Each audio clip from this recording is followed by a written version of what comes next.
Good morning, guys, and welcome back from spring break. This is KAP Monday, the 22nd. Welcome back from spring break. Hope you're ready to finish off this year. There's just a little warm up, but this you'll do with your teachers. But let's go ahead and review this question. This was on an exit ticket we did right before the break, and I just wanted to review it because it was a commonly missed one, and so I think it's important to talk about. Okay, so when we're trying to find the value of m, that's the whole goal here. We're trying to figure out what would make this true.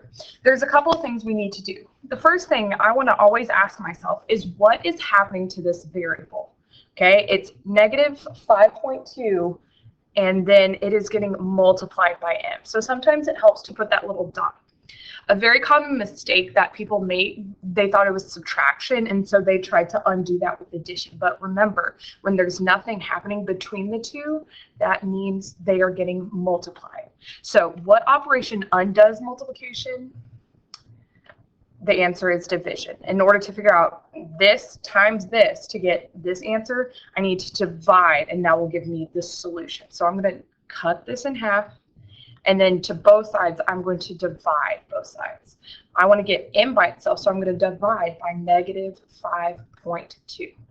To keep it balanced, whatever I do to one side, I'm going to do to the other. And then I'll solve.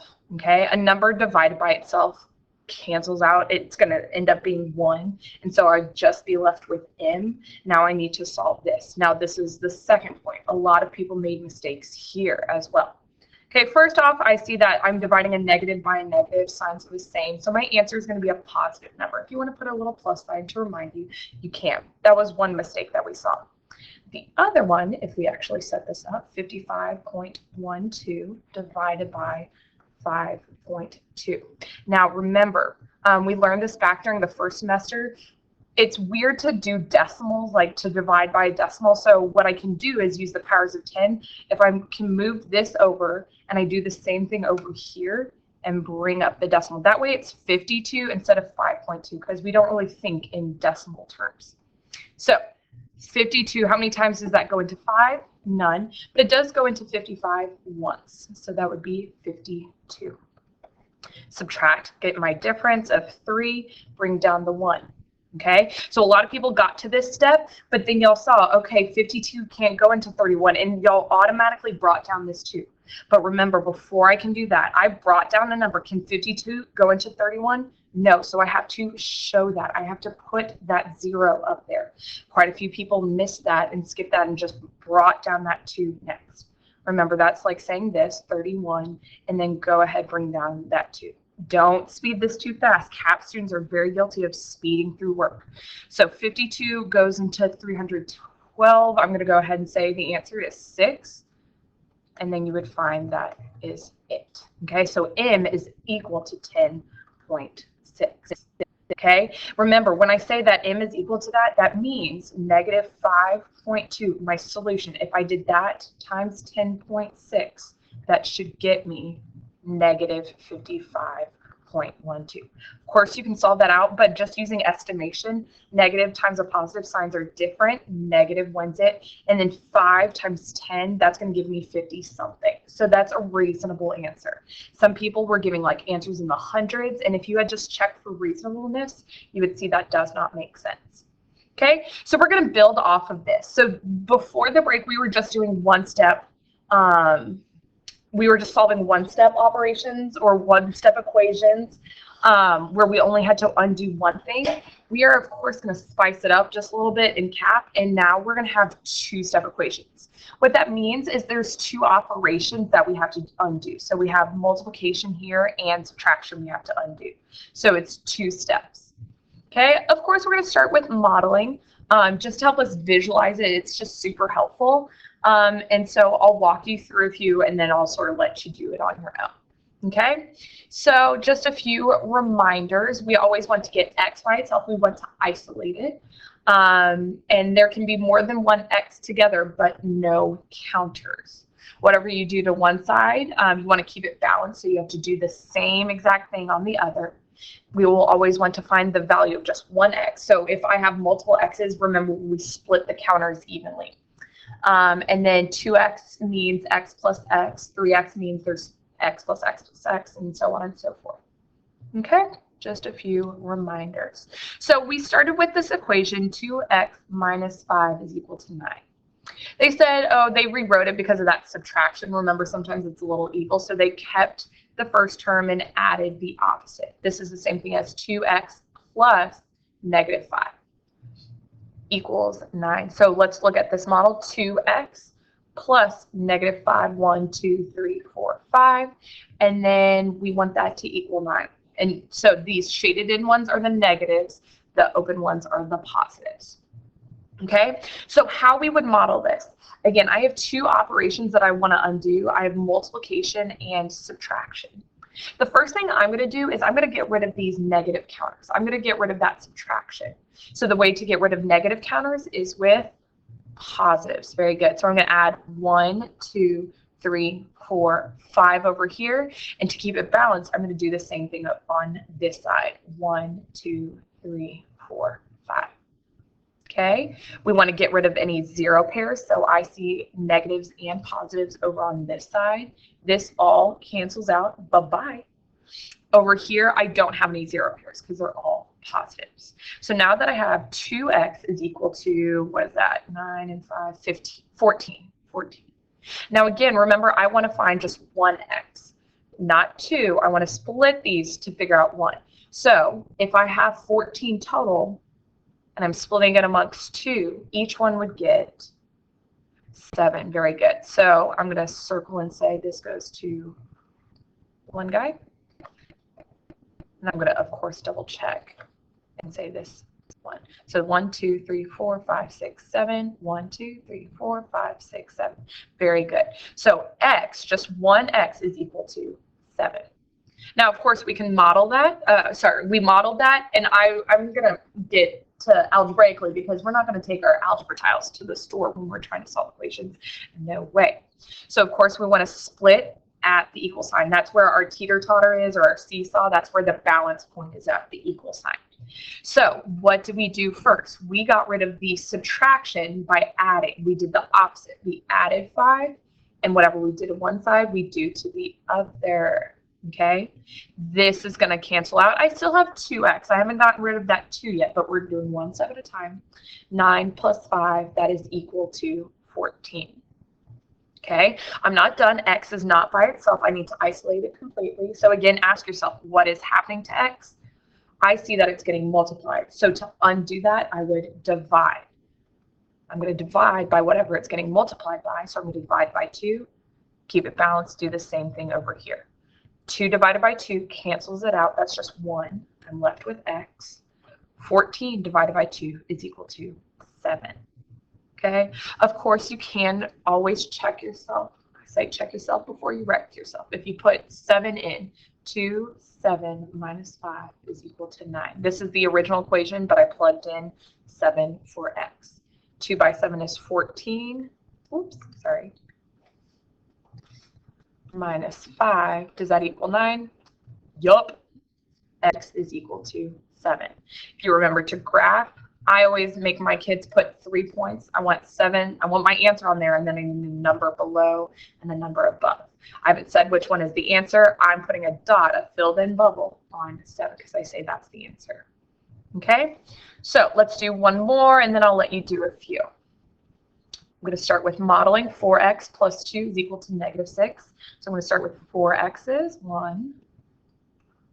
You can pause and then play when you're all set up.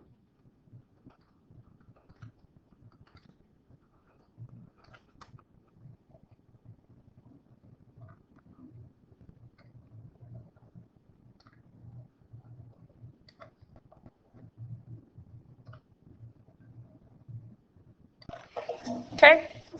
All right, so let's go to town. Again, I want to get x all by itself. So first I'm going to kick off these 2 guys.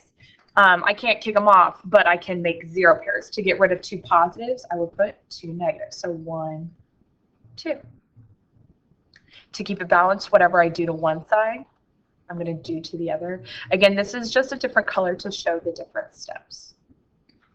Okay. Get rid of any zero pairs. Oh, a positive and negative, positive and negative. Those are zero pairs. Those cancel out. Over here, they're all filled in, so they're all negatives. Okay, so I've got x's by itself and then the counters over here, but I don't want to find 4 x's. I just want 1. So if I have 2, 4, 6, 8 divided by 4, each one is going to get 2. And remember, that's not 2. Those are filled in, so they're negative 2. X is equal to negative 2. Now let's look at that algebraically. Split out the equal sign to know where my balance point is. Okay, so let's talk about this real quick. You might be wondering, like when I'm looking at it like this, with the model it might be easier to tell I want to get rid of the counters first. But when I'm looking at this, like an algebraic equation, how do I know if I want to divide first or if I want to subtract first? I always say, if you think about order of operations, we always used, what was it, Gemma. When I'm isolating x, I'm actually going to be undoing that solving because like this is set up to solve. I want to undo that, so I want to undo Gemma, and so that means that I want to undo the last step first. So I want to undo the addition and subtraction because that was the last step that I did. I want to undo that first. So because of that, I'm going to undo the addition, subtraction, then the multiplication. I'm going to subtract 2 because that's what we did. And I'm going to keep it balanced. Same thing over here. This cancels out. I'm left with 4x. Be careful here. Negative 6 minus 2. Keep and add the opposite. That's going to be negative 8. That was another common mistake from our ticket from before spring break. Okay, x is still not by itself. So I undid addition, subtraction. Now I'm going to undo any multiplication or division. I'm going to undo that. To undo multiplication, I divide both sides. Signs are different. Negative wins it. That would give me negative 2. And yep, that matches up. When I graph it, I always like 3 points. Negative 2 because that's my answer, and then a number less than that. So that's negative 3 and negative 1. Negative 2 is my answer. Okay, so try a few on your own, and then we'll do one more together. All right, number 3, there you go. You can pause and look through the model and look through the math, but x is equal to negative 2. Number 4, again, drew the model out. You can pause, and if you need to look at it, x is going to be 4. Okay, but let's talk about number 5. I've set it up, but I haven't actually solved it out yet. Okay, this one's just a little different. They put the x's on the other side. It doesn't make a difference. It's the same thing. It's just where things are set up. So I have negative 1 is equal to 3. Those are positive 3 minus 4x. Now remember, to know where that subtraction sign, remember, sometimes it's a negative and it goes with the term after it.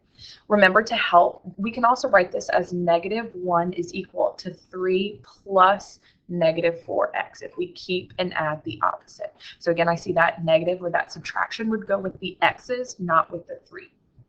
Okay, so let's go ahead and solve it. So I want to get x by itself, so I need to get rid of these guys. So to get rid of 3 positives, I would use 3 negatives. 1, 2, 3. I put 3 negatives on this side. I need 1, 2, let me fill those in fully. 3 on that side.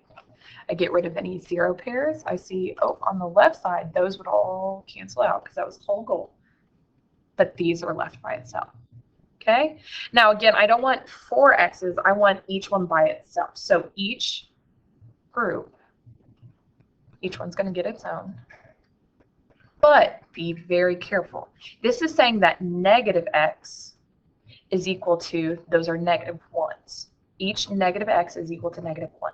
But I'm not looking for negative x. I'm looking for positive x. So remember, that's like the opposite. Negative x, the opposite would be positive. The opposite of negative 1 would be positive 1. X is equal to be positive 1. So let's look at the math side of that, because that, I sort of get it, but I just want to see it again, maybe a different way.